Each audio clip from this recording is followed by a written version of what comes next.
Hi, welcome back to my channel. ఈ రోజు మనం హెల్తీ బ్రేక్ఫాస్ట్ ఇంకొకటి ట్రై చేద్దాం. సో ఇంట్లో మీరు రెగ్యులర్ గా చేసుకుంటారు కూడా. సో మనం ఈ రోజు పెసరట్టు దోశ వేసుకుందాం. ఓకే, విత్ పల్లీల చట్నీ. సో మనకు కావాల్సినవన్నీ ముందుగానే సెట్ చేసుకుంటే వంట అనేది ఇప్పుడైనా కానీ చాలా ఈజీగా అయిపోతుంది. టైం టేకింగ్ పెద్దగా తీసుకోదు అనమాట. సో మనం ముందుగానే పెసలు నానబెట్టుకోవాలండి, అది పక్కన పెట్టుకోవాలి. దోశ కొంచెం క్రిస్పీగా కావాలనుకుంటే కాస్త బియ్యం కూడా నానబెట్టుకొని పెట్టుకుంటే అది మనం మిక్సీ వేసేటప్పుడు కొంచెం దీనిగా జరుగుతుంది. సో దట్ దోశ అనేది మంచి క్రిస్పీగా కనిపిస్తుంది మనకి. అట్లానే మన పల్లీల చట్నీలు కావాల్సినవన్నీ కూడా పల్లీలు,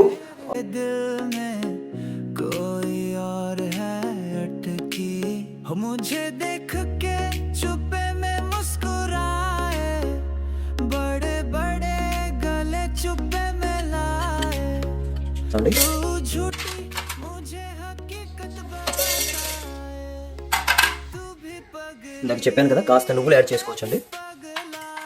అట్లనే పప్పు కూడా వేసుకోవడం వల్ల కాస్త టేస్ట్ అనేది చేంజ్ ఉంటుంది. కంప్లీట్లీ ఆప్షనల్ మాత్రమే. యాజ్ యూజువల్గా ఒక 4-5 వెల్లుల్లిపాయ రమ్మలు, అట్లనే జీలకర్ర కాస్త.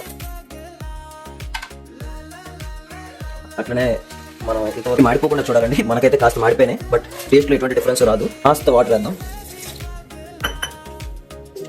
తగినంత ఉప్పు కూడా వేసుకుందాం. ఇప్పుడు మనం మిక్సీ ఆడుకుందాం.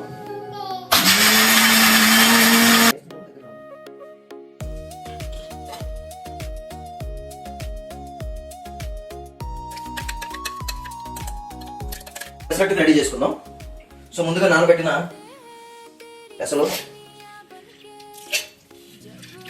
4 పచ్చిమిర్చి కూడా వేసుకుంటానండి. అట్లనే చిన్నగా అల్లం. ఇందాక మీకు చెప్పాను ఈ రైస్ అనేది కంప్లీట్లీ ఆప్షనల్, బట్ నేనైతే కాస్త క్రిస్పీగా ఉండాలని చెప్పేసి వేసుకుంటాను.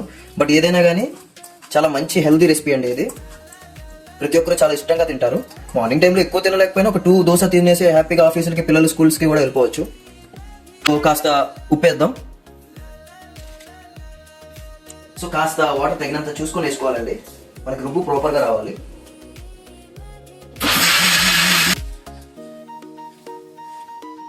చాలా బాగా వచ్చిందండి రుబ్బు. ఈ విధంగా ఉంటే దోశలు చాలా బాగా వస్తాయి, చాలా క్రిస్పీగా కూడా వస్తాయి కాస్త మనం రైస్ యాడ్ చేయడం వల్ల. సో ఎట్లా వస్తాయి అనేది మీకు దోశలు వేసుకుందాం. అట్లానే పల్లీ చట్నీకి పోపు పెట్టుకుందాం. రెడీ. సో పోపుకి మనం రెడీ చేసుకుందాం. సో దీని ముందుగా కొంచెం కరివేపాకు తీసుకున్నానండి, అట్లనే జీలకర్ర, పోపు సామాన్లన్నీ వేయాల్సి వస్తుంది. ఇందులో కాసిన్ని ఆవాలు, పప్పు. సో ఇవన్నీ ముందు రెడీ చేసుకున్నాక ఒక 2 ఎండుమిరపకాయలు కూడా మనం తీసుకుందాం. కట్ చేసి ఫస్ట్ ప్యాన్ అనేది హీట్ అయిన తర్వాత ఆయిల్ వేసుకుంటే కోసం కదా. సో మనకి దోశ సరిగ్గా రావాలి అంటే పోపు విధానం ఈ విధంగా ఉంటుందండి. సో మీకు నచ్చినట్టుగా మీరు పోపు వేయచ్చు, బట్ మాడకుండా చూసుకునే అనేది మీద బాధ్యత. రండి చూద్దాం. సో ఆల్రెడీ ఆయిల్ బాగా హీట్ ఎక్కిందండి. సో ఇప్పుడు మనం ఇది వేస్తున్నాము.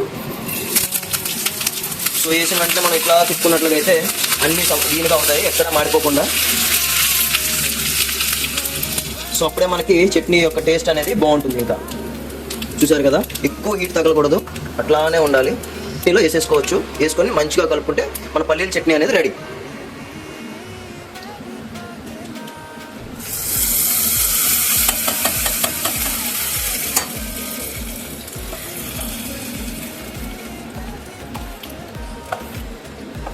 ఇలా మాడకుండా రెడీ చేసుకోవాలండి చట్నీని. చాలా మంచిగా ఉంటుంది టేస్ట్, ఎందుకంటే మనం అన్ని రకాల ఇంగ్రీడియంట్స్ అనేది సరిగ్గా వేసాము. ఇందాక కాస్త ఆయిల్ వేసి ఇట్లా చేసుకున్నాం. సో ఇది మనకి, సో ఇందాక మనం చెప్పుకున్నట్టుగానే పెనం ఎప్పుడైనా ప్రిపేర్ చేసుకోవాలండి. ఇట్లా సౌండ్ రావాలి. ఇట్లా సౌండ్ వస్తేనే మనకి పెనం అనేది రెడీ అయినట్టు.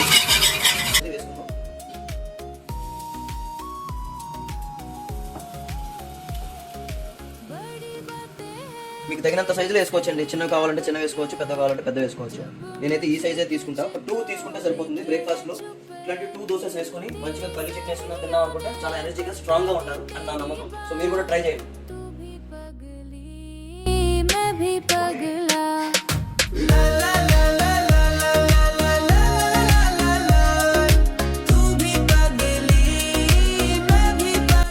ఆల్మోస్ట్ రెడీ అయిపోయిందండి. టేస్ట్ చేద్దాం ఎలా ఉందో చెప్తాను మనకి.